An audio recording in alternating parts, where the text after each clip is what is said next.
सजाएं तो बहुत होती हैं, किसी को 10 वर्ष की, किसी को 20 वर्ष की, किसी को 4 वर्ष की, किसी को 3 वर्ष की। लेकिन ऐसी सज़ा यानी लालच की सज़ा, लालच की ऐसी भी सज़ा मिलती है जो जीवन भर पछताने के सिवा फिर और कुछ हाथ नहीं लगता। क्योंकि कामी, क्रोधी, लालची, इनसे न भक्ति होए, और भक्ति करे कोई सूरमा, जात वरण कुल खोए। वैसे तो ये जो 5 चोर हैं, कह रहे 5 चोर ही वो एक से एक बहुत बड़े खतरनाक हैं। क्योंकि जिसके हिस्से में ये 5 चोर आ गए, जिसके हृदय में ये प्रवेश कर गए, ये 5 चोर एंट्री कर गए, समझ लो वहाँ से इन्होंने तप, सत्य, अहिंसा, इन सारी चीज़ों को छीन कर दिया, छीन लिया, प्यार को उड़ा दिया, नफ़रत को मन में बसा दिया। तो ऐसा ही दृष्टांत दास आपके समक्ष रखेगा।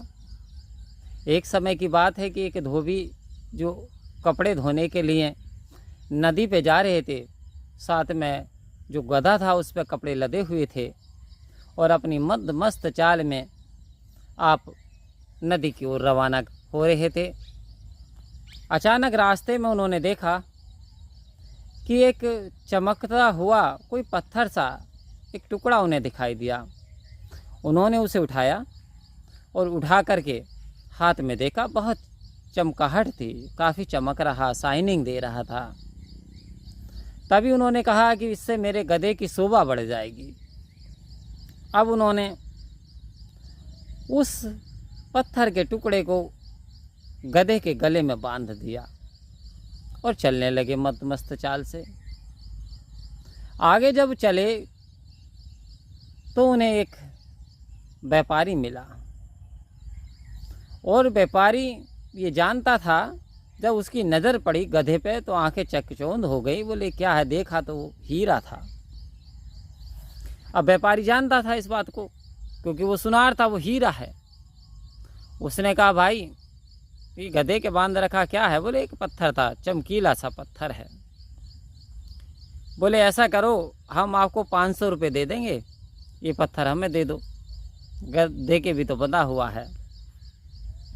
धोबी ने सोचा 500 रुपये में मेरे जो गधे की वो शोभा खराब हो रही है।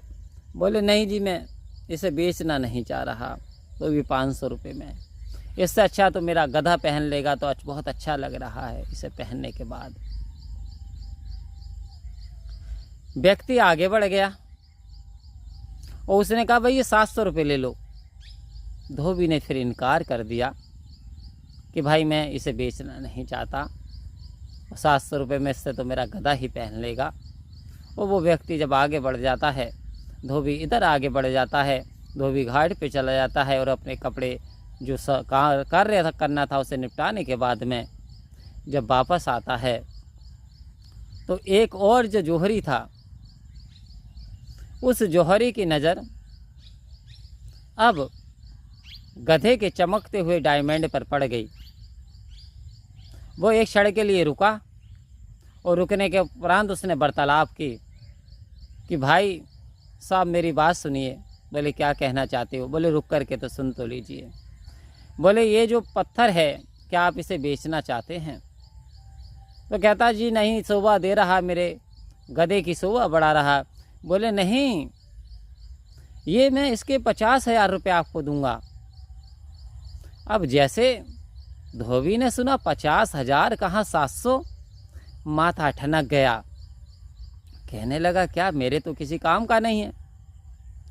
और उसने विचार किया मेरी तो गरीबी दूर हो सकती है, 50,000 रुपये दे रहे हैं।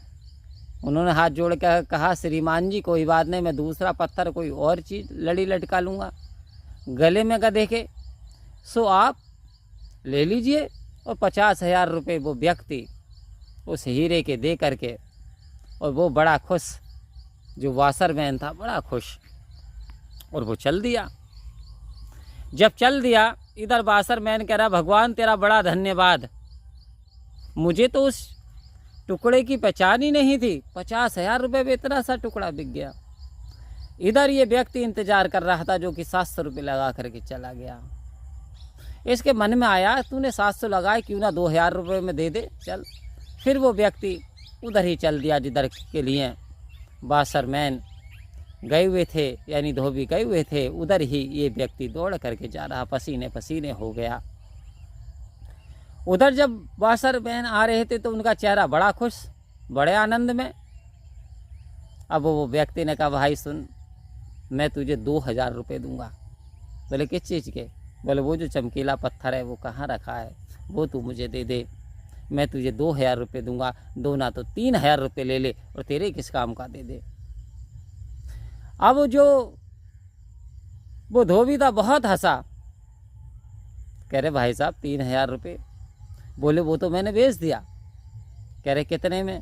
कह रहे 50,000 रुपये दे करके गया है, पूरे 50,000 रुपये। बोले अच्छा। बोले धोबी, व्यक्ति कहता धोबी तू बहुत बड़ा मूर्ख है, तू बुद्धिहीन है, और हंसने लगा। बोले क्यों? क्योंकि वो हीरा था, वो कई लाख रुपए का हीरा था और तूने 50,000 में ही बेच दिया, कितना बड़ा नुकसान कर लिया। तब धोबी जोर जोर से हंसने लगा और कहने लगा श्रीमान सबसे बड़े मूर्ख तो आप हो, आप तो महामूर्ख हो।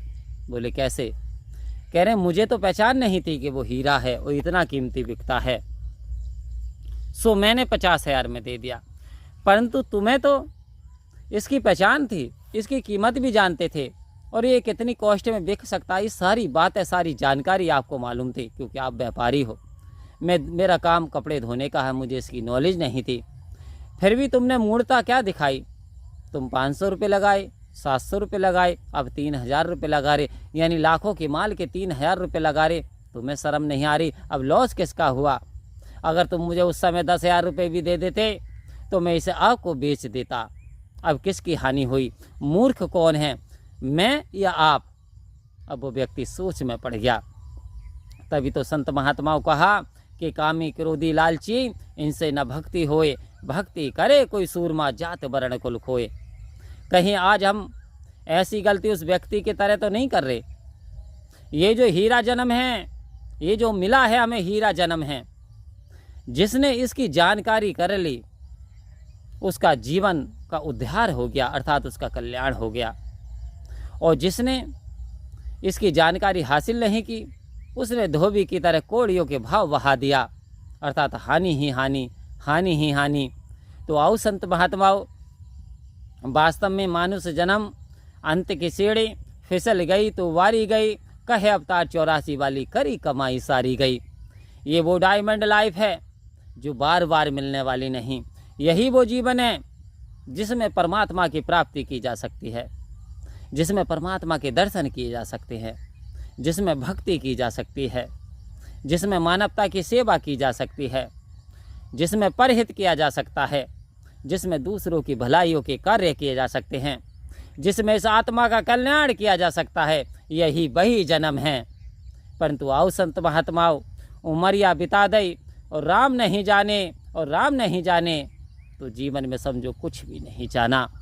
इसलिए ये लालच इंसान को बर्बाद कर देती है।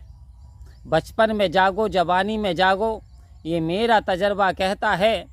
जब बीती उम्र बाबू ओमी, फिर कुछ लगा हाथ नहीं, मैं ये कर लूँ, मैं वो कर लूँ, कहने से बनती बात नहीं।